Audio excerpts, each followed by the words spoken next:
मी आपटलो जोरात, लॉस झाला माझा, ₹1,00,000 लॉस झाला. तिथून जी कमाई आणत होतो त्याच्यातली कमाईतला थोडा थोडा भाग माझा वेस्ट जात होता. कारण मसाल्यामध्ये खूप मोठ्या मोठ्या कंपनीने हात रोवून बसलेले, एव्हरेस्ट कंपनी, सुहाना, रामबंधू. आता यांना या 40 वर्षाच्या कंपनीला फाईट देणं आपल्याला शक्य नाही. शक्य आहे पण पैसा नाही. नंतर मी फरसान उद्योगामध्ये हात घालायचा प्रयत्न केला. तेलाचे भाव कमी जास्त किंवा फरसांमध्ये ऑलरेडी 50 वर्ष 40 वर्षाची मुरब्बी प्लेअर, त्याच्यामध्ये ऑटोमेशन प्लांट. म्हणजे काय असतं, व्यवसायात आपण दोन प्रकार वापरू शकतो. एक तर खूप पैसा असला ब्रँडिंगने बूस्ट घेऊ शकतो, जिओ सारखं. आज तुम्हाला आम्हाला जिओची कंपनी स्टार्ट करता येईल का? तुमच्याकडे आयडिया आहे, त्या आयडियाला काही किंमत नाही. तुमच्याकडे पैसा नाही ना. जिओ सारखी कंपनी मी किती जरी ओरडलो, किती जरी अख्ख्या कोपरावरला जरी पैसा लावला, तरी जिओ सारखी आपण कंपनी करू शकत नाही. त्याच्यामुळे त्याच्यात हात घालायचं नाही. त्याच्यात हात घालायचा याचा अर्थ असा नाही की आपण हरलो किंवा आपण जिंकू शकत नाही. आपण रस्ता बदलायचा. तुम्हाला जर म्हटलं इथून दिल्लीपर्यंत जायचं आणि पायी जा, आजच्या काळात कशाला जायचं? काही गरजच नाही दिल्लीला जायची.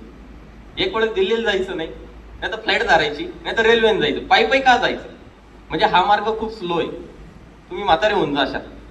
आपल्याला एवढा टाइम नाही. आपल्याला पाहिजे पटकन, फास्ट, लगेच ग्रोथ पाहिजे. मग आपण काय करतो, हे मोटिवेशनल स्पीकरचं आहे ना, एखादा अंबानी, अडाणी, ते इलॉन मस्क, याचे आपण काहीतरी व्हिडिओ पाहतो आणि आपल्याला असं वाटतं की असा उद्योग आपल्याकडनं व्हावा. हा काय लगेच होत नाही. त्या माणसाची त्याच्यात 40 वर्ष 50 वर्षाची मेहनत असते. तर आपल्याला हे रमी खेळून आणि तुम्ही जे मोबाईलवर गेम खेळतात तर त्याच्यातून काय पैसा मिळत नाही. गेम खेळणारे जे पोरं आहेत ना, त्यांचे तुम्ही घर बघायचे आणि जे जे गेम कंपनीचा जो मालक आहे त्याचं एकदा घर बघायचं. म्हणजे गेम बनवणारा पैसे कमवतोय, गेम खेळणारा नाही. हे एकदम बेसिक नॉलेज आहे. कोणी तुम्हाला कशाला फुकट पैसे कोण देईल, कशाला देईल, काय घे नाही. तुम्ही काय त्याचे जावई थोडीचे. तर ही गोष्ट कळायला पाहिजे की गेम खेळून पैसा मिळत नाही. किंवा तुम्ही ते मोबाईलवर शेअर मार्केट बघून माझ्या मित्रांनी एवढे कमवले. तुमच्या मित्रांनी शेअर मार्केटमध्ये जर 10,000 कमवले असेल तर त्याला एकदा विचारा आधी घातले किती होते.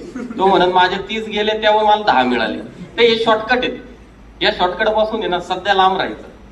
आज मला शेअर मार्केट काही समजत नाही. माझा ₹1 इन्व्हेस्ट नाही. अरे समजत नाही.